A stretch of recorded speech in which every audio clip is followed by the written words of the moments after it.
6-year-old Salem's starting to respond to treatment, but staff say they're not sure he can recover while his family faces such poverty.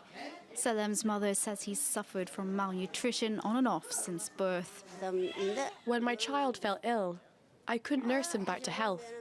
My husband isn't fishing anymore. He says he's too scared of the bombs, so he stays at home and we have nothing to eat. This Yemeni hospital is full, and there's not enough space to take in all the malnourished children brought here. We started noticing these cases in April, and the centre at the time would admit between 10 and 20 cases at the most.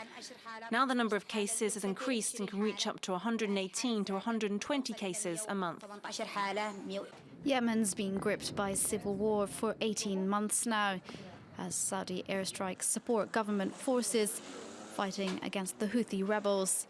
It has paralysed the country, which would normally import 90% of its food. Even before the war broke out, the Red Sea port of Hodeidah was already one of the poorest cities in Yemen, the most impoverished Arab country. According to UNICEF, 300,000 children are in danger of starving to death, and those who survive all face serious health complications.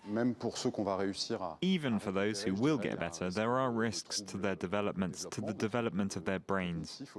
So if we don't quickly get a handle on the situation, we run the risk of having an entire generation of young Yemenis, a lost generation, who won't have access to education, who won't be able to develop and become adults in the right conditions. Yemen currently depends almost entirely on humanitarian aid to feed and care for its population of 28 million.